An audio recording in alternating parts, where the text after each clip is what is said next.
तो फिर air cleaner को यहाँ से नहीं पकड़ना, जो गत्ते वाली जगह है यहाँ से नहीं पकड़ना। अगर न्यू मॉडल का फ़िल्टर है तो ओल्ड मॉडल का डाल के भी आप चेक कर सकते हैं, हो सकता है मिसिंग ठीक हो जाए। अगर आप चाहते हैं कि आपकी बाइक का एयर क्लीनर ज़्यादा अरसा चले, 2000 से भी ज़्यादा किलोमीटर चले, तो इस एरिया में आपने, जिसकी वजह से एयर इनटेक में प्रॉब्लम होगी और बाइक मिसिंग करेगी। बिस्मिल्लाहिर्रहमानिर्रहीम, अस्सलाम वालेकुम दोस्तों, मेरा नाम है वकार अहमद और आप देख रहे हैं पाक बाइक रिपेयरिंग यूट्यूब चैनल। जो लोग मोटरसाइकिल मैकेनिकल काम सीखना चाहते हैं उनके लिए खुशखबरी है कि हम पाक बाइक रिपेयरिंग यूट्यूब चैनल पे आज से इंशाल्लाह ताला आपको मोटरसाइकिल मैकेनिकल कोर्स की क्लासेस जो हैं वो मिलना शुरू हो जाएंगी, और वो भी फ्री ऑफ कास्ट। 1 रुपये भी आपको पे नहीं करना पड़ेगा। हमारी एक अलग से प्लेलिस्ट बनेगी मोटरसाइकिल मैकेनिकल कोर्स 2025, जिसकी आपको 1 बाय 1 क्लासेस मिलेंगी, जिसमें हम एक एक चीज़ कंप्लीट डिटेल से आप दोस्तों के साथ शेयर करेंगे कि वो प्रोसेस कैसे किया जाता है। मैकेनिकल काम आपको सारा सिखाया जाएगा, इलेक्ट्रिकल काम सारा सिखाया जाएगा,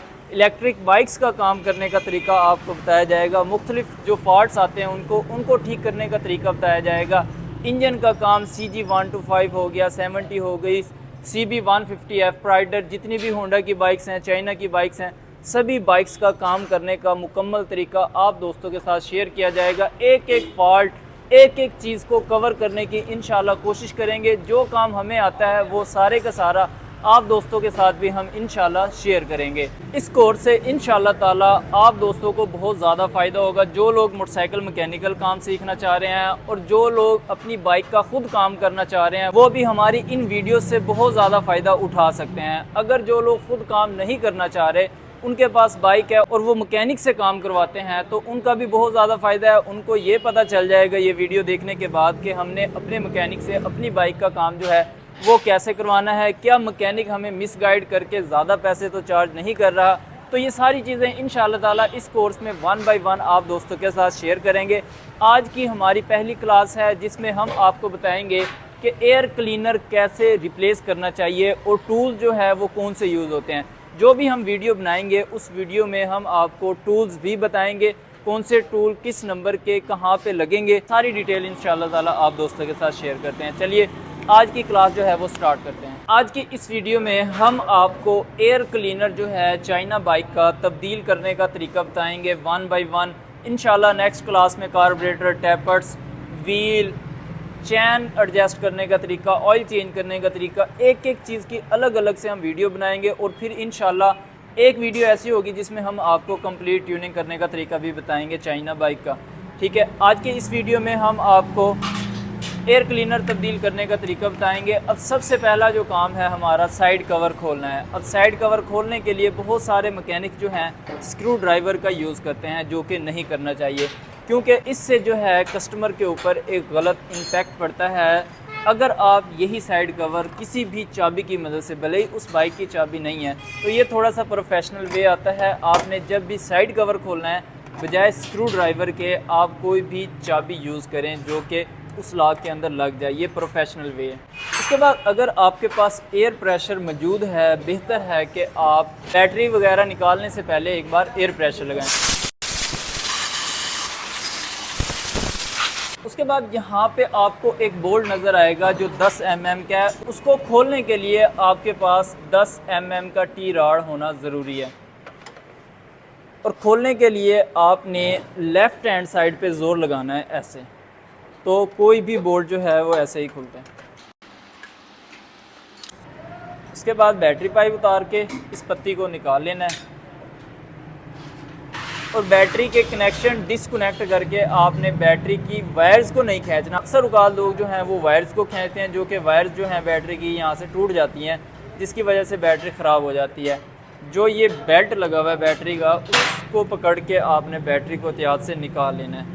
और जब भी आप एयर क्लीनर रिप्लेस करें, बेहतर यही है कि एयर क्लीनर जो है महीना, 1.5 महीना, 2 महीने के बाद ही होता है, तो उस दौरान आप बैटरी की भी सर्विस कर दें।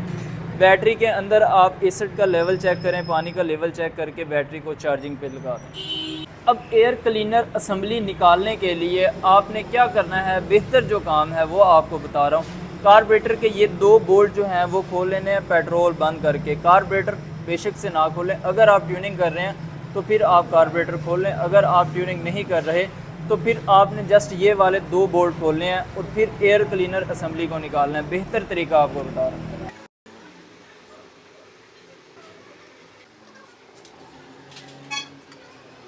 उसके बाद किसी भी टी राड की मदद से कोई भी 8 नंबर, 10 नंबर, 12 नंबर कोई भी टी राड आप ले सकते हैं। मेरे पास 10 नंबर का। इस तरह आपने ज़ोर लगाना है। फ़िल्टर असेंबली का जो ये नीचे वाला हिस्सा है, सबसे पहले आपने इसको बाहर निकालना है। ये निकल चुका है। अब फिर टी राड की मदद से आपने इस जगह पे टी राड लगाना है और बहुत ही एहतियात के साथ यहाँ से आपने ऐसे करके फ़िल्टर असेंबली का जो फ्रंट हिस्सा है उसको निकालना है। लेफ़्ट हैंड साइड से ये दोनों चीज़ें आपने पकड़ लेनी है, नीचे वाला भी और ऊपर वाला एरिया भी। और राइट हैंड साइड से टी राड की मदद से इस जगह पे आपने पुश करना है। इस जगह पे जब आप पुश करेंगे और इस हाथ की मदद से फ़िल्टर को जब आप खींचेंगे फ़िल्टर असेंबली को, तो फ़िल्टर असेंबली ऑटोमेटिकली बाहर आ जाएगी। सिंपल सा तरीका है। अगर सर्दी का मौसम हो तो हीट गन की मदद से आप थोड़ा सा नरम भी कर लें, क्योंकि सर्दियों में रबड़ जो है वो थोड़ी हार्ड हो जाती है, गर्मियों में रबड़ ऑलरेडी नरम ही होती है। ये मेथड है फ़िल्टर असेंबली निकालने का। अभी इसको निकालने के बाद हमने क्या करना है वो आपको बताता हूँ।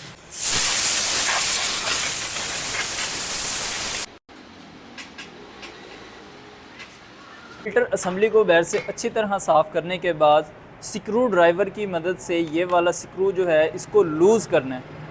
मुकम्मल खोलने की ज़रूरत नहीं है, थोड़ा सा आप लूज़ करेंगे तो फ़िल्टर असेंबली जो है वो अलग हो जाएगी। ये फ़िल्टर असेंबली जो है वो अलग हो चुकी है। कंडीशन आप देख सकते हैं, अंदर बहुत ज़्यादा डस्ट है यहाँ पे, और एयर क्लीनर जो है ये भी काफ़ी सारा ख़राब है। तो ऐसे आपने एयर क्लीनर को निकालना है। एयर क्लीनर निकल चुका है। अब आपने एक चीज़ और भी ध्यान में रखनी है। ये तो पुराना एयर क्लीनर है, इसको जहाँ मर्ज़ी से पकड़ लें, क्योंकि इस एयर क्लीनर को हमने रिप्लेस करना है। और जब अगर आपको एयर क्लीनर रिप्लेस ना करना हो तो फिर एयर क्लीनर को यहाँ से नहीं पकड़ना, जो गत्ते वाली जगह है यहाँ से नहीं पकड़ना। यहाँ से आप पकड़ सकते हैं, यहाँ से पकड़ सकते हैं। और जो न्यू एयर क्लीनर आपने फ़िट करना है उसको भी यहाँ से आपने पकड़ना है, यहाँ से पकड़ना है। यहाँ से पकड़ना बिल्कुल भी ठीक नहीं है। अब एयर क्लीनर की हालत जो है वो ख़राब है। ये इतनी महंगी आइटम नहीं है, इसको रिप्लेस करना ज़्यादा बेहतर होता है। अदरवाइज़ उससे कई गुना ज़्यादा पैसे आपके पेट्रोल की मद में लग जाते हैं, क्योंकि इसकी वजह से आपकी बाइक जो है पेट्रोल ज़्यादा यूज़ करती है। क्योंकि ये जब बंद हो जाएगा तो उतना ही पेट्रोल जो है वो ज़्यादा जाना शुरू हो जाएगा इंजन के अंदर। फ्यूल एवरेज जो है एयर क्लीनर की वजह से भी ख़राब हो जाती है, और बाइक की परफॉर्मेंस भी जो है वो एयर क्लीनर की वजह से बेहतर हो जाती है अगर एयर क्लीनर रिप्लेस कर देंगे। अगर एयर क्लीनर बंद होगा तो आपकी बाइक जो है वो दबी दबी चलेगी, खुल के नहीं चलेगी। आपको बाइक चलाने में मज़ा नहीं आएगा, साउंड जो है वो आपकी बाइक का ठीक नहीं रहेगा। तो एयर क्लीनर जो है वो आप बेहतर है कि 1000 किलोमीटर के बाद रिप्लेस करें। अगर आप डस्टी इलाके में हो, जिस इलाके में धूल मिट्टी ज़्यादा हो, तो 1000 किलोमीटर के बाद रिप्लेस करें। अगर आप शहर के एरिया में चला रहे हैं, धूल मिट्टी कम है जहाँ पे, तो फिर 1000 किलोमीटर के बाद ऑयल के साथ इसको एयर लगा के साफ़ करवा सकते हैं। अदरवाइज़ आप इसको रिप्लेस करवा सकते हैं। वैसे 2000 किलोमीटर के बाद आप इसको तब्दील करवा सकते हैं। अब नया एयर क्लीनर फिट करने से पहले आपने एयर प्रेशर लगा के एयर फिल्टर असेंबली को साफ़ करना है।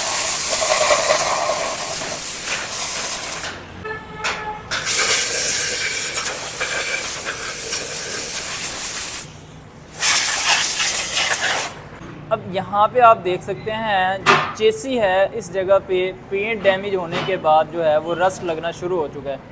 ये क्यों रस्ट लग रहा है? क्योंकि यहाँ पे बैटरी फिट होती है, बैटरी में तेज़ाब होता है, उस तेज़ाब की नमी की वजह से पेंट डैमेज होता है और फिर जो है वो रस्ट लगना शुरू हो जाता है। जब भी आप एयर फ़िल्टर रिप्लेस करें या बैटरी को चार्ज करें तो इस एरिए को वाश करें पेट्रोल से, और वाश करने के बाद न्यू ऑयल या पुराना ऑयल ज़रूर लगाना है। ऑयल के साथ आप इस एरिया को लुब्रिकेट करें, क्योंकि ऑयल जो है वो एंटी रस्ट होता है।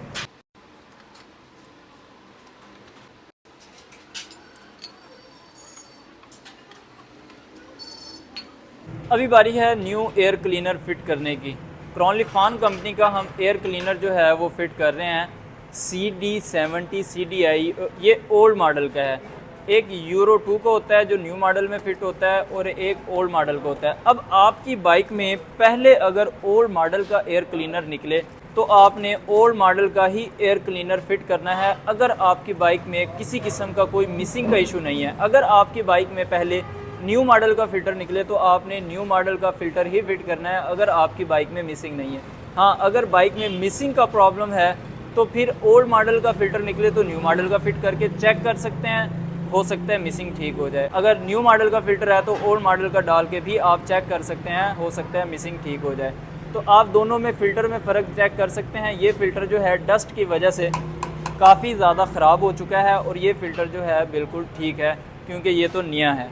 अभी मैंने आपको बताया था कि फ़िल्टर आपको 1000 या 2000 किलोमीटर के बाद तब्दील करवाना चाहिए। अगर आप चाहते हैं कि आपकी बाइक का एयर क्लीनर ज़्यादा अरसा चले, 2000 से भी ज़्यादा किलोमीटर चले, तो इस एरिया में आपने ऑयल ज़रूर लगा लेना है। अब इस एरिया में ऑयल लगाने से क्या फ़ायदा होगा कि जो डस्ट होती है वो इसी जगह से होके गुज़रती है, एयर क्लीनर के अंदर दाखिल होती है। तो ऑयल लगने की वजह से जो डस्ट है वो सारी की सारी इस जगह पे जम जाएगी और एयर क्लीनर जो है, एयर फ़िल्टर जो है वो ख़राब नहीं होगा जल्दी। 1000 किलोमीटर के बाद एयर क्लीनर को खोलना है, एयर प्रेशर लगाना है, उसको फिर वापस से यही प्रोसेस करके फ़िट कर देना है। तो 2000 किलोमीटर के बाद भी जब आप खोल के एयर क्लीनर को देखेंगे तो एयर क्लीनर जो है वो बिल्कुल ठीक हालत में होगा। तो अब जो है नया एयर क्लीनर हमने फ़िट कर देना है।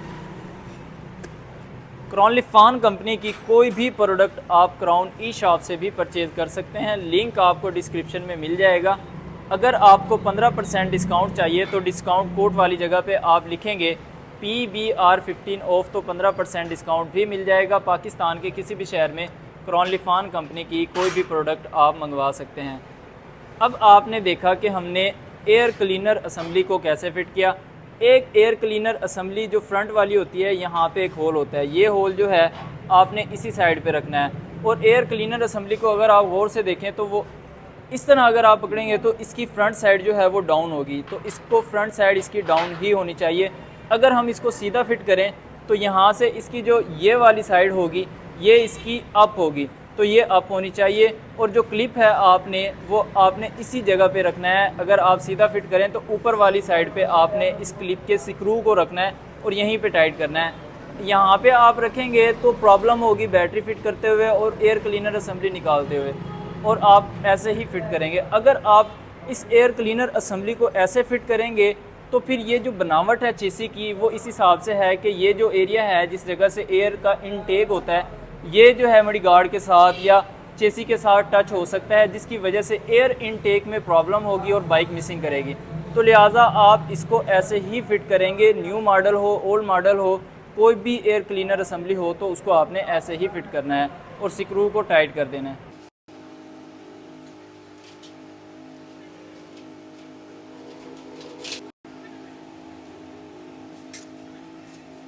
एयर क्लीनर जो है इसको चेसी के अंदर फिट करते हुए हमने इस जगह पे ऑयल लगाना है ताकि ये आसानी से फिट हो जाए। अगर आप ऑयल नहीं लगाएंगे तो फिर फिटिंग में थोड़ी सी प्रॉब्लम होगी, पर फिट हो जाएगा।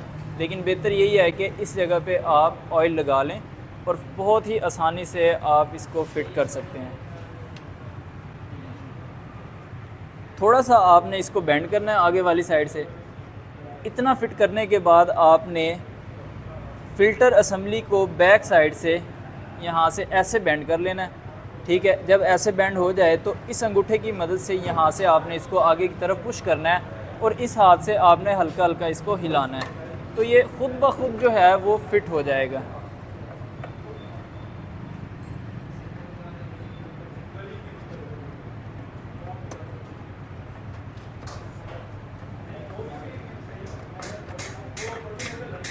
अब ये आसानी के साथ बिल्कुल परफेक्ट तरीके से फ़िट हो चुका है।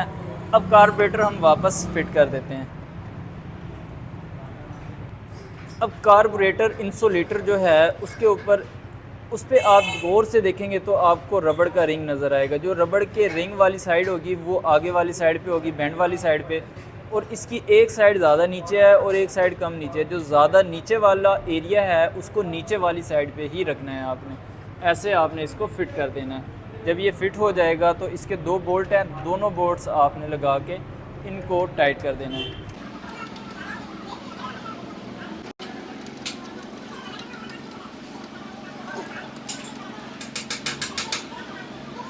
इसके बाद बारी आ जाती है बैटरी फ़िट करने की। बैटरी को वॉश करने के बाद ही फ़िट करना चाहिए, क्योंकि थोड़ा बहुत जो है वो तेज़ाब वगैरह अगर लगा हो, बैटरी एसिड लगा हो, तो वो क्लीन हो जाए और चेसी को डैमेज होने से हम बचा सकें।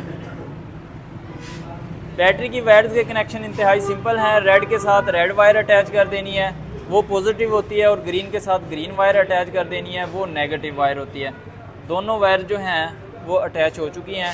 उसके बाद अगर फ्यूज़ लगा हो तो आप दूसरे तरीके से भी फ़िट कर सकते हैं, अगर फ्यूज़ ना लगा हो तो फिर भी इशू कोई नहीं है, तो फ़िट कर सकते हैं। अब बैटरी की पत्ती को भी लुब्रिकेट करके ही फ़िट करना चाहिए, ताकि रस्ट वगैरह जो लगा हो वो क्लियर हो सके।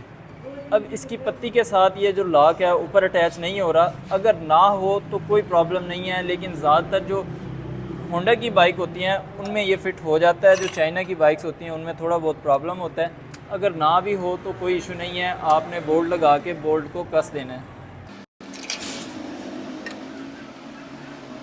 उसके बाद बैटरी पाइप आपने ज़रूर लगाना है, ये नहीं भूलना। अगर बैटरी पाइप ना लगा हो तो ये एसिड्स, बैटरी का जो तेज़ाब होता है, बैटरी का जो एसिड होता है, वो इस टापे पे गिरेगा और टापे का पिन डैमेज हो जाएगा।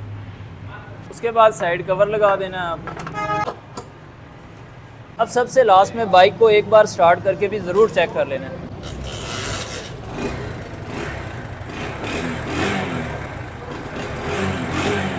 तो आज की इस वीडियो में हमने बिल्कुल प्रोफेशनल तरीके से एयर क्लीनर को तब्दील करने का तरीका आपके साथ शेयर किया। अगर आपने इस वीडियो से कुछ सीखा हो तो आपने इस वीडियो को लाइक भी करना है, और इससे पहले हमने बहुत सारी वीडियोस अपलोड की हैं। उन वीडियो से अगर आपने कुछ सीखा हो या आपको कुछ फ़ायदा हो तो प्लीज़ आपने कमेंट करके भी ज़रूर बताना है। अगर आपने हमारा ये कोर्स जो है वो ज्वाइन कर लिया है तो आप अपना नाम हमें कमेंट में लिख के ज़रूर बताएंगे, और ये वीडियो अगर आपको पसंद आए तो वीडियो को भी ज़रूर लाइक कर दीजिएगा। मिलते हैं इंशाल्लाह ताला नेक्स्ट वीडियो में, तब तक के लिए अल्लाह हाफिज़।